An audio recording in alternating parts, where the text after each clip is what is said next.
Assalamu alaikum wa rahmatullahi wa barakatuh, everyone. I hope you're all doing well. I am honored to present to you today's webinar about the teacher's legacy, what we leave in the hearts of our students, presented by our speaker, Ms. Mu'mina Dequire.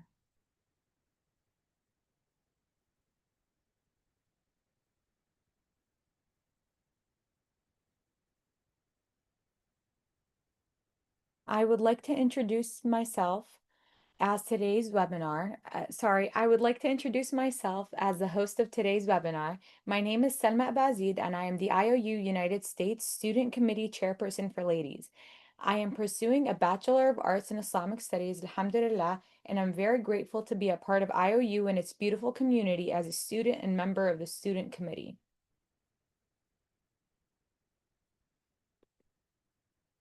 Before we start speaking about our topic, I would like to take a minute to speak about the International Open University and its foundation. It was established in 2007 by Dr. Bilal Phillips and offers affordable degrees and certificate programs online for students around the world. The programs at IOU include Islamic Studies, Psychology, Business Administration, IT, Arabic, Finance, Education, and many other certificate programs and courses like Quran and Islamic studies. Now on, now on to our topics that our speaker will cover today, inshallah. Inshallah, she will cover four main topics, which are a lasting impression, students' memories, moments of return, balancing heart and mind. Let's dive deeper into those meaningful topics and see what insight our speaker has in store for us. But before we begin, let's take a moment to learn a little more about our speaker. I'm honored to introduce our guest today, Mu'mina Dequire. Mu'mina is a proud revert to Islam of over 23 years and a devoted mother of two adult children whom she raised as Muslims. She holds a master's degree in educational leadership and has spent more than a decade in the field of education, teaching in both Islamic and public school settings, including at Darul Arqam Southeast, Darul Arqam North, and Iman Academy Southeast in Houston, Texas. For the past 10 years, she has specialized in special education and has held leadership roles at the high school level. She is currently in her second year as a structured learning classroom teacher, working with autistic students from kindergarten through fifth grade in a Houston area school district. We are truly grateful to have her here with us. Miss Mu'mina, the floor is yours.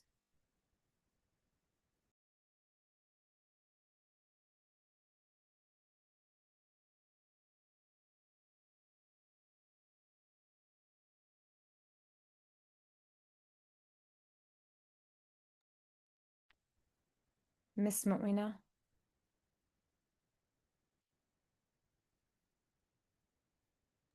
Yes, I'm so sorry. I was on mute. Forgive me. Okay. Okay. So thank you, Salma, for that introduction. Jazakallah khair. I'm going to start with an opening dua. O Allah, benefit us with what you have taught us. Teach us what will benefit us. Increase us in knowledge and grant us sincerity in what we say and do. Ameen.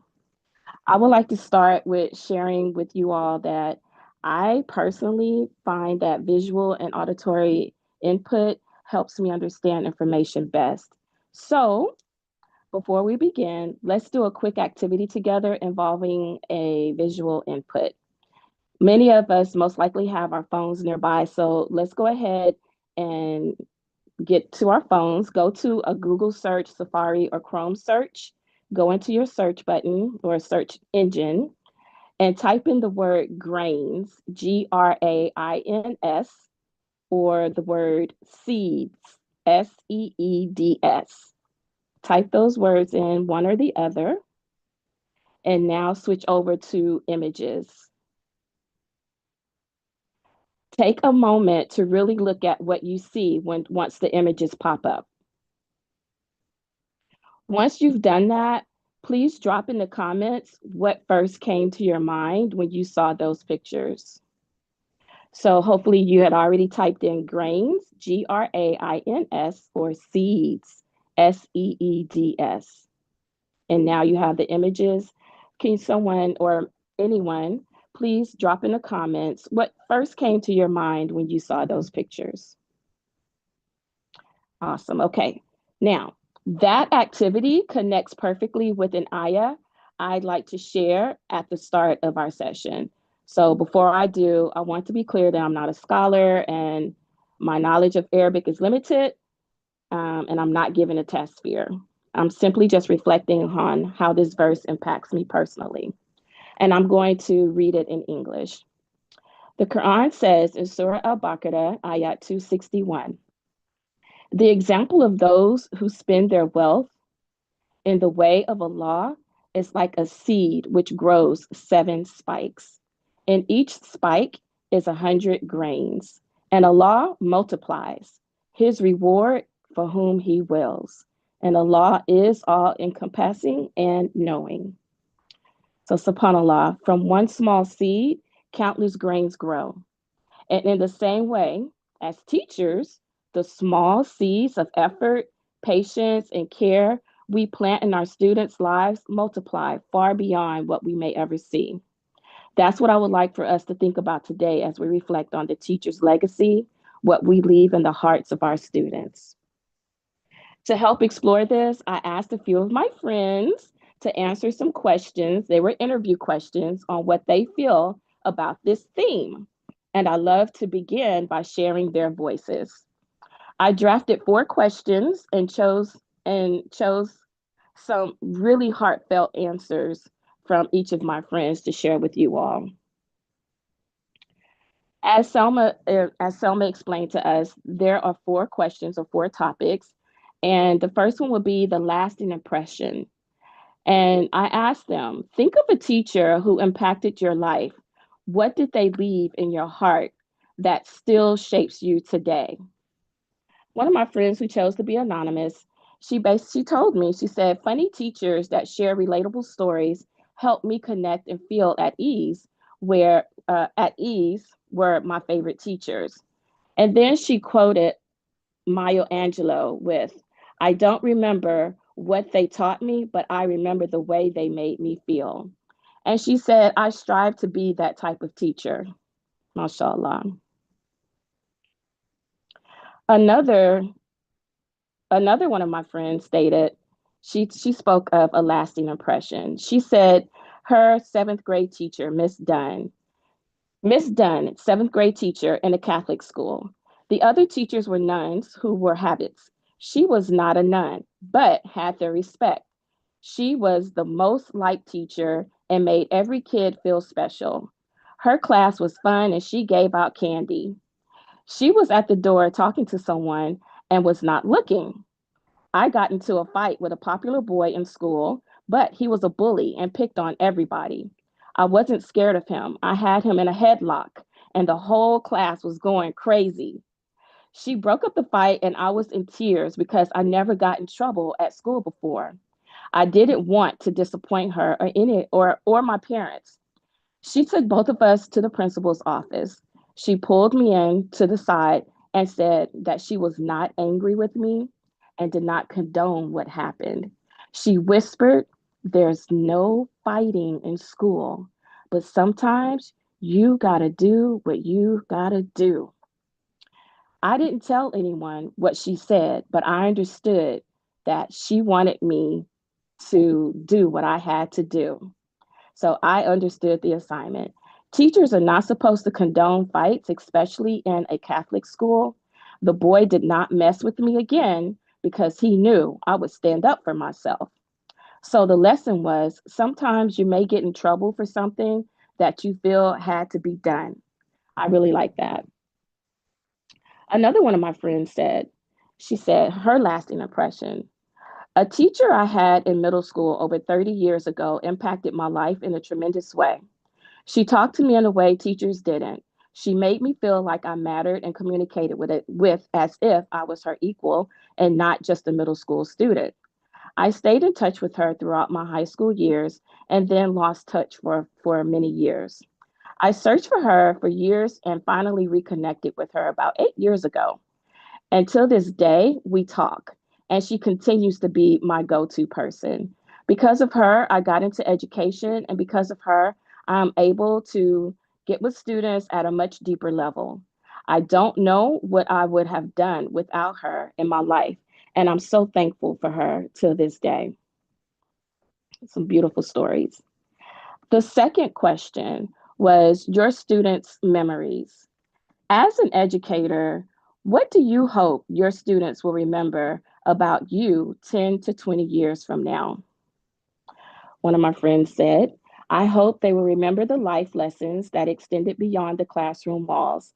I hope they smile when they remember my class. I believe, I hope that too, you guys. I hope that as well. Another friend said that she said, I truly cared about them, and the things I did was to help them know how much they are loved. MashaAllah.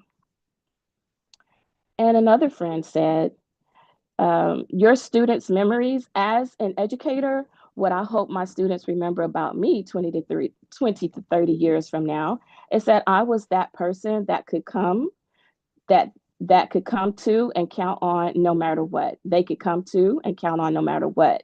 When I was a high school at-risk administrator, connecting and building relationships was my number one priority. Because of my own experiences, I knew how important a former teacher made me feel. And for many years, she was my safe haven and could count on her. And that feeling is one that every student should experience. So to this day, I have former students who call me, especially those who wanted to experience going to a masjid, observing Ramadan with me, and etc. And she says relationships matter in education. 100% agree with her. The third topic is on moments of return. Have you had a student come back and share how you impacted them? How did that experience affect you? One of my friends said, I'm so sorry. One of my friends said, one student came back to me and said that another teacher told them that they can't read. And she said, my teacher, Ms. Noor, told me that I can do anything if I first believe I can. And that if you don't believe in me, I know Miss Noor believes in me and is proud of me. That really made me so proud and showed me that words I say, good or bad, stays with the child. So I try to leave each student with words that will help them in life in a positive way. MashaAllah. And the fourth one, balancing heart and mind. How do you balance teaching academics with nurturing character and value? One of my friends said, how I balance teaching academics with nurturing character and values is being authentic and real with my students, no matter if they were in high school or elementary. As a hijabi educator in public school, I have to be mindful of being a good role model for them while accepting and valuing who they are and holding them accountable to what is right and loving them as my own, regardless if they are Muslim or not. One thing they know and feel is that I love them.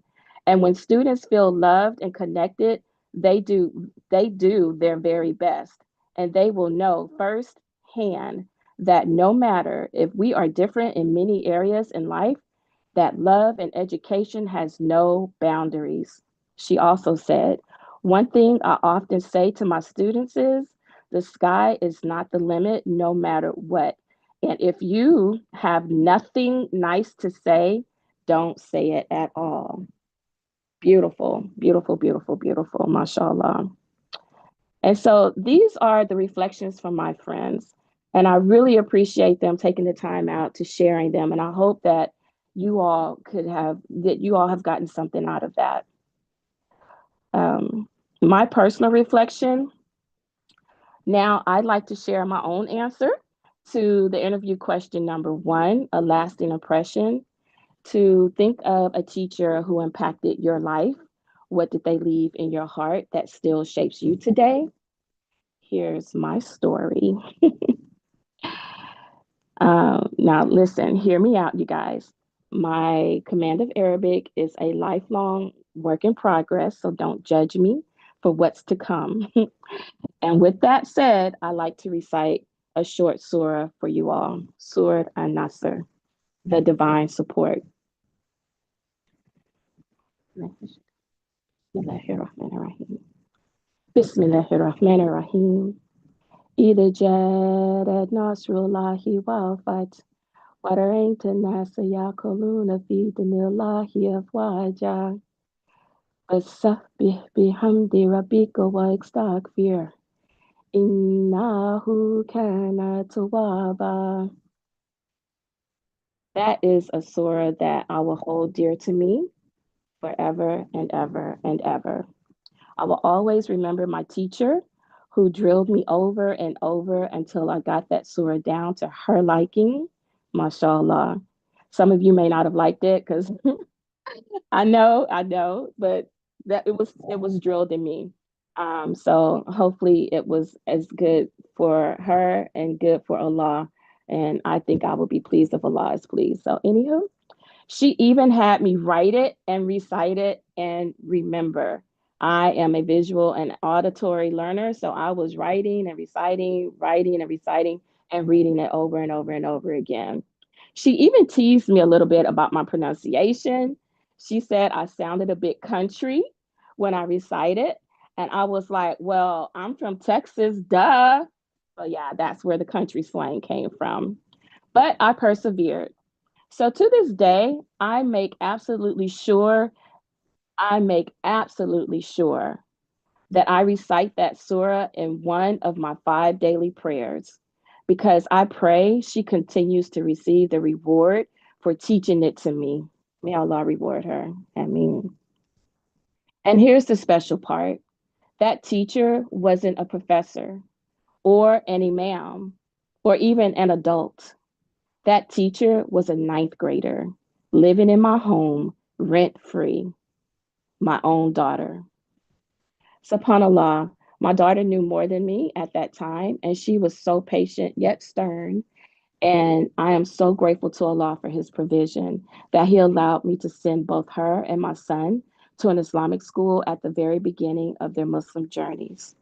To this day, my heart fills with joy when I stand behind my son when leading me in Salah, hearing him recite the surahs he learned from his Quran teacher, Sister Bushra, when he was in second grade. Truly, these moments remind me that the seeds we plant for our children continue to bloom in ways we could never imagine.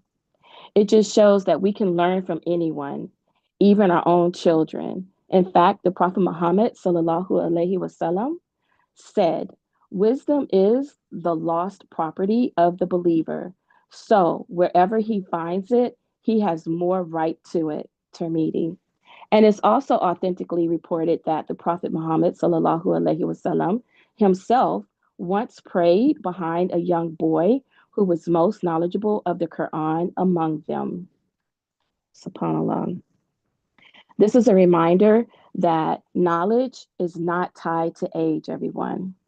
Allah can make anyone, even a child, a means of guidance and legacy for us. As we come to an end, let's return to those images of seeds or grains. And to be honest, you guys, I actually typed in corn, a plate of corn. So if you have a few seconds to type in a plate of corn, think about what you see. You see corn all over a plate, and it came from where? So just think about it. Seeds can come from anywhere. Seeds can come from a scholar, from a teacher, and even from a child. What matters is that they are planted. They are planted, they are nurtured, and left in the soil of hearts.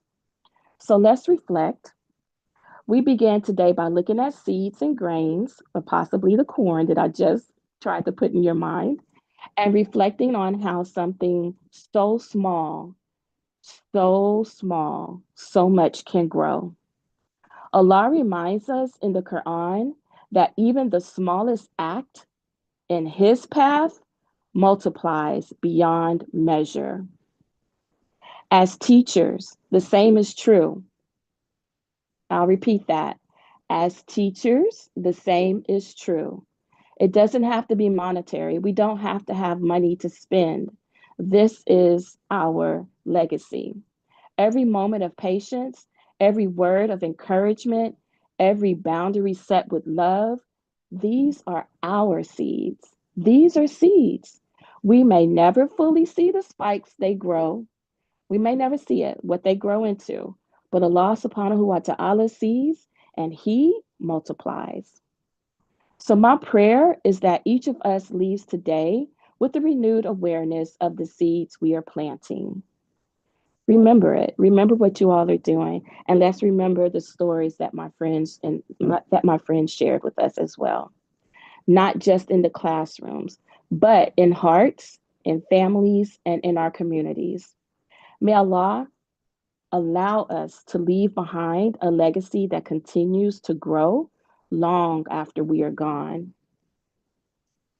I like to close with a short dua, asking Allah to accept our efforts as teachers, as learners, and as believers. Bismillahir Rahmanir Rahim. O Allah, make our knowledge a proof for us and not against us. Bless our efforts and our children. Make us keys to goodness and barriers against evil.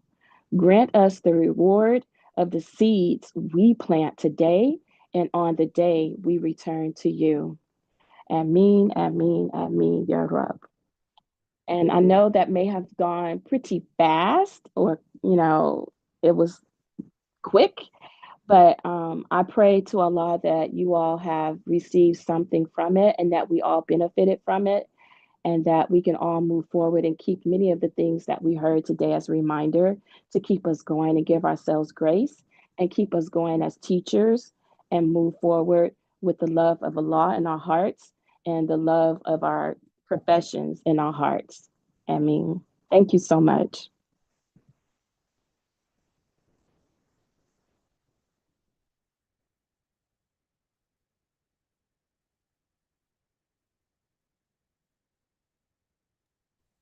Jazakallahu khairan, Miss Mu'mina, for another inspiring and thought-provoking session. MashaAllah, today's reflection on the impact we leave and the memories we help create uh, gave us a lot to take with us into the new school year. May Allah subhanahu wa ta'ala continue to bless your efforts and reward you immensely. Now let's begin with the Q&A session. Before we begin with the Q&A session, I would like to share something really quick for Miss Mu'mina. Give me one moment.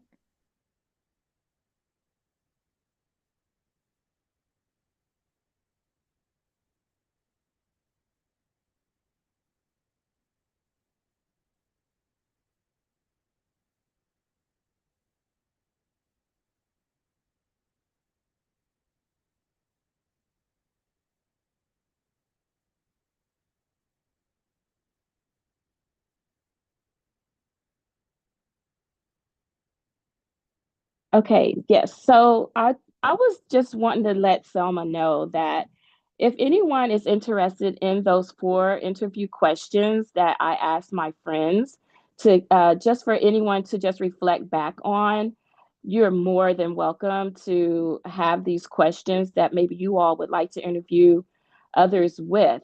And so I just told Selma that she can go ahead and post it, or she can put it up where you all can see the questions. These are the questions that my friends were answering for me. And I really appreciate them for taking their time out. I mean, I believe everything that they shared was phenomenal and just very beautiful and heartfelt. And I really appreciate them. Thank you, Selma. You're welcome. I will give the audience a minute to take a look at those questions, and if they would like, they can share a couple of them in the comment section, inshallah. And after that, we will begin with our Q&A session, inshallah.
Miss Motmina, we have our Yes. first question. Uh, the question says, Miss Motmina, did you have any students come back and share how you've impacted them? Yes, actually, I spoke about that in the last webinar. One that just actually comes to mind right away, and that was a young lady that I taught in the third grade, and she is now in her mid 40s now, and she just shared with me how um, the things that I taught her in class that she took it with her within and throughout her whole life. Especially she mentioned about the cursive writing that she felt no one ever worked with them or bothered to teach them, and that she took cursive writing into her life with her. You all know that we have to have a signature when we're signing off documents, and that really stuck with me, that she felt that that was something that was good for her, that she kept with her for the rest of her life. Yes. Okay, now we have our second question. In your experience, what qualities do students tend to remember most about their teachers years later? I believe the qualities that the students tend to remember are the very loving and caring qualities, and the teachers that make students laugh and smile. I think those are the ones that the students remember the most. When you've been very loving and caring with them, and you're always encouraging them, um, they tend to remember that the most. You just being very loving and caring. We have another question. How can teachers balance academic expectations with leaving a lasting emotional and spiritual impact on their students? Okay, that's a good question. Can you ask it one more time? Yes, sure. How can teachers balance academic expectations with leaving a lasting emotional and spiritual impact on their students? Hmm. I would just say, and I'm just going to pretty much kind of quote what my friend Vanessa said. You have to be authentic. You have to be authentic with yourself, and you have to basically know what you're doing. This is coming from me. Being using that balance, you have to always have those good intentions of what you're teaching. Um, Teach, do what you have to do, give them what they need to learn. And at the same time, when you know that you have the good intentions and you want to present yourself in a manner that is of good, you want to be the model of what is good for them. So you always have to be the example. And so, whatever you're presenting to them, present them their academics, present them the content that you want to teach them, but also present them as a good person that's trying to live in this world and do what is right by Allah.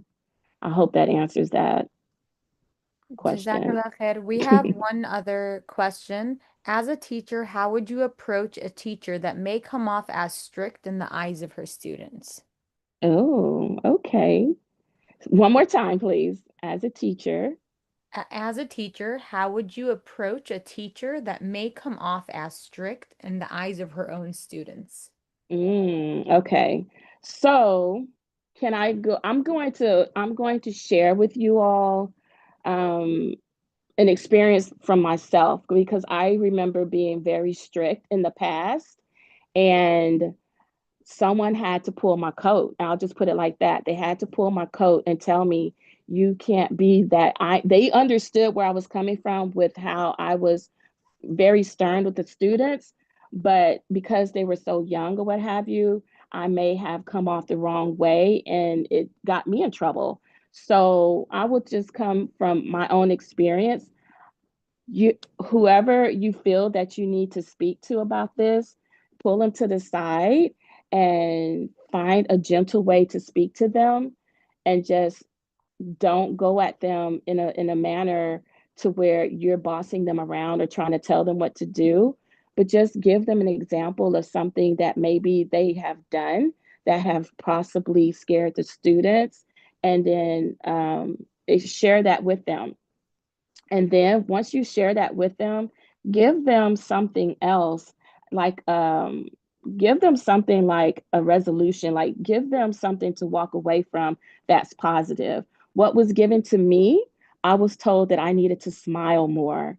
Just smile more. You walk around, you're so serious. You have such a serious look on your face, and people just, you scaring them away or what have you.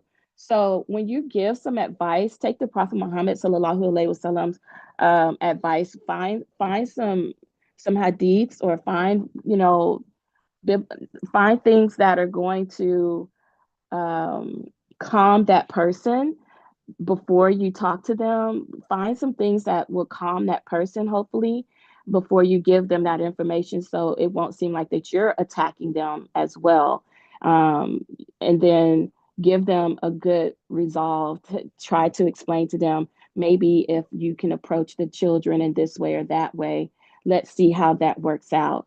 But again, like from my own experience, I had to calm it down a little bit and start smiling more. And to be honest, when I started smiling more, I started feeling better.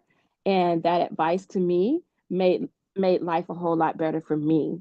So hopefully that helps out. That advice there.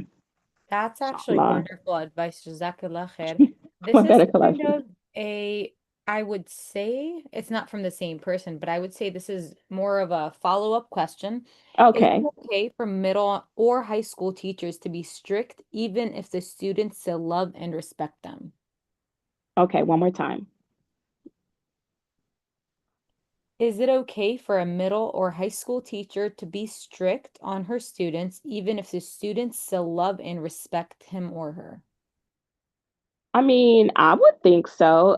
Again, like, let's go back to the balance. Let's go back to the balance. You have to have a balance, and like again, for myself, I had to bring it down a little bit. So I think yes, it's okay to be stern with them, but at the same time, you have to reach them on their level. Some of the students may be very, very childish, so you're gonna have to figure out how to reach them on their level, and find out what their interests are and work with them that way. But also, you have to let them know, I'm not here to play with you. I am a teacher. I'm here for you. I care for you, and I'm here to do what's good for you. You just have to find that balance, but don't go overboard with it, with the sternness and strictness. That's perfect. Jazakallah khair. May Well, Allah better subhanahu Khalafi. wa ta'ala reward you. You took a lot out of your time planning this webinar and the one we hosted for you in August. Mashallah, you did a wonderful job. I know the people commenting are not here to say this, but I'm saying this on the behalf of the United States Ladies Student Committee and everyone who's watching. May Allah subhanahu wa ta'ala reward you for taking the time out of your day to plan this webinar and educate us. Uh, and answer all of those questions. Mashallah, you have a lot of questions. We have to just cut it short so we don't take too much of your time. Jazakallah khair. Well, Jazakallah better khair once Khalafi. again, Miss Mu'mina, and to everyone who attended. May Allah subhanahu wa ta'ala bless you all. We look forward to seeing you all at our next webinar. Jazakumullahu khairan. Wassalamu alaikum wa rahmatullahi wa barakatuh. Wa alaikum assalam wa rahmatullahi wa barakatuhu.